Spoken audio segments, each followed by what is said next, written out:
Terus datang fitnah lagi lebih dahsyat lagi. Namanya teknologi. Kalau teknologi tinggi, beres. Contohnya Amerika.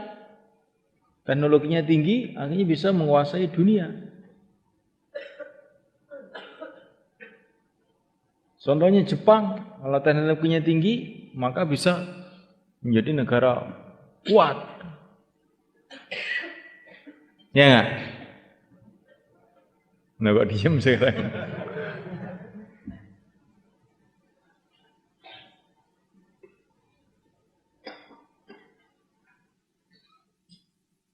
Ini juga keyakinan yang keliru.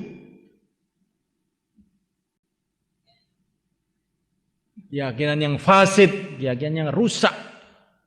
Bahwa teknologi itu bisa mendatangkan kesuksesan, kejayaan. Kamu dengar di Jepang datang tsunami. Pabrik-pabrik reaktor-reaktor nuklir pada abruk. Kamu dengar nggak? Kamu pernah dengar Amerika kirim pesawat namanya Challenger? Ini ada berapa ratus perusahaan yang menekuni membuat pesawat ini. Habis berapa miliar juta nggak tahu. Baru dinaikkan meletus di udara. Kamu dengar nggak? Ini pesawat namanya Challenger. Challenger itu challenge itu maknanya menentang, mau menentang Allah ini. Ya. Makanya meletus. Setelah teknologi tinggi di Amerika, di Jepang, mereka pada mati nggak? Berarti teknologi tidak bisa menyelamatkan mereka.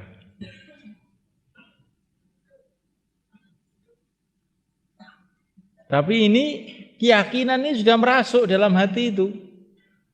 Teknologi itu sudah ditanamkan dalam hati umat Islam di mana-mana.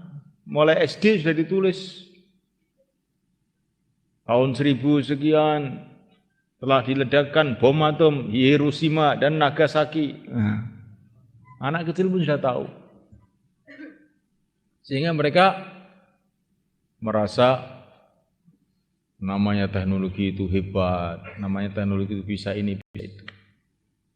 Padahal teknologi itu sebetulnya kalau kita mau berpikir yang sehat dengan keyakinan yang benar, tidak bisa buat apa-apa.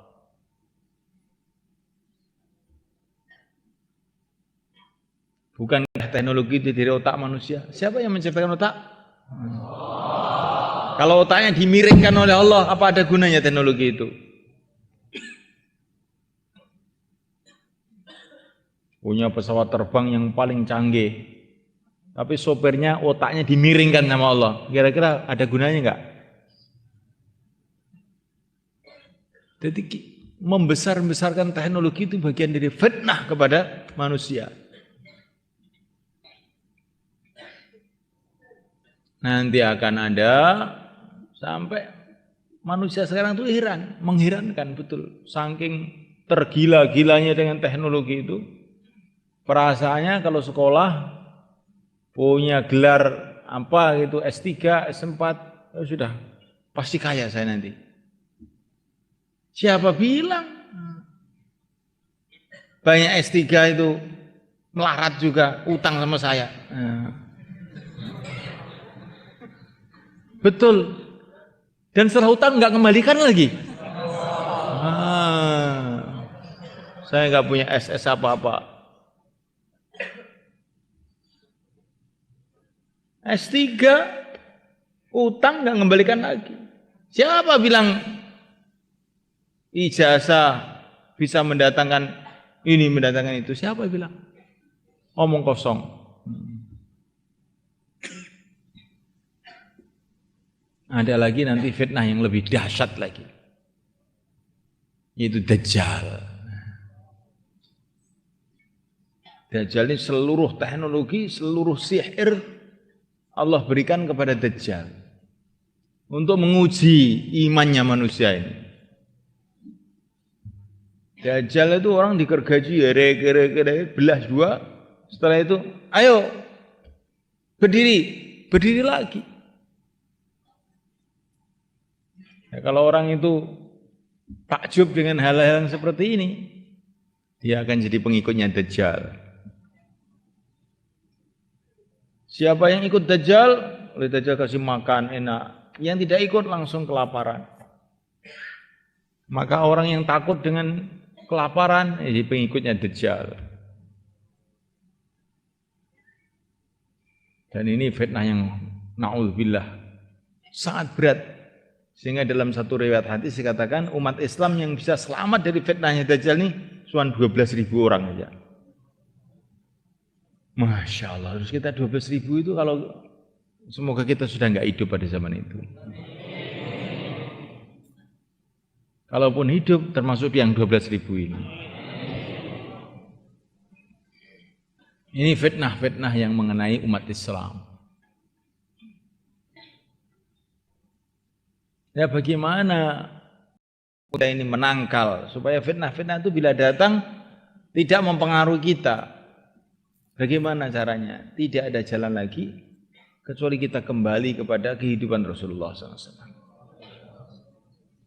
Kalau ada suasana kehidupan Rasulullah SAW, kita tidak akan kena fitnah itu. Ada seorang pemuda di Madinah Al-Munawwarah. Ini dalam hadis sahih. Mendengar Dajjal datang. Pemuda ini enggak takut, malah datang pada Dajjal. Dilihat kok matanya cuma satu. Persis di Bukhari ini. Saya yakin kalau kamu ini Dajjal. Dajjal marah. Tangkap dia, katanya Dajjal kepada pasukan-pasukannya. Tengkurapkan dia, tengkurapkan. Gergaji dia, gergaji. Setelah gergaji, bangun, bangun lagi. Tapi dia tersenyum-senyum, saya tambah yakin sekarang. Kamu ini adalah Dajjal yang diceritakan sama Rasulullah dulu. Rasulullah cerita Allah Dajjal itu bisa begini. Betul ternyata. Tambah yakin saya. Kalau Dajjal marah lagi, kurang ajar ini orang. Maka mau dipenggal kepala sama Dajjal, ternyata Dajjal itu tangannya sudah loyo. Gak kuat. Nah. Jadi menghadapi ahlul yakin ini Dajjal gak kuat. Kalahnya Dajjal itu bukan dengan kesaktian, bukan apa. Kalau sudah menghadapi orang ahlul yakin seperti ini tentu orang ini, pemuda ini sudah membaca kitab hadis ini. Bukan hanya membaca tapi yakin. Maka ketika didesak sama Dajjal, mau ditipu sama Dajjal, dia tidak bisa. Saya sudah yakin dengan hadis dari Nabi bahwa Dajjal itu begini-begini. Ya seperti kamu ini. Maka kita ini tidak cukup untuk mencari ilmu saja, tidak cukup. Tapi bagaimana yakin kepada ilmu itu? Lah supaya yakin ini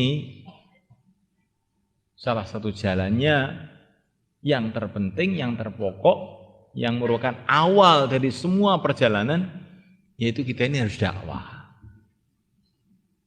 Dakwah itu menimbulkan satu keyakinan.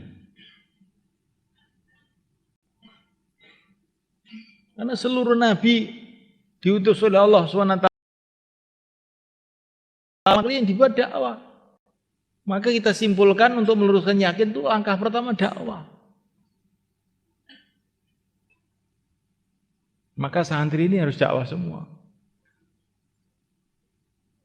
Kalau tidak dakwah nanti tahu ilmu tapi yakinnya enggak ada. Itu seperti lampu, lampunya besar, listriknya enggak ada. Jadi tetap gelap. Jadi pemuda dari Madinah tadi itu.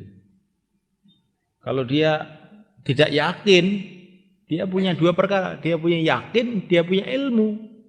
Akhirnya ngadepi Dajjal dia, tambah mantep aja. Tapi mau dia punya ilmu, tapi dia tidak punya yakin. Dajjal ih, gawat. Wis manut teh, golek selamat. Habis dia ikut Dajjal.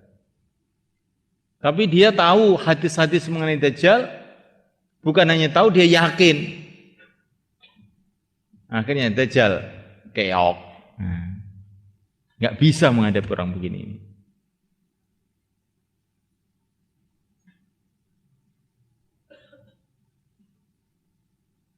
Bagaimana kamu?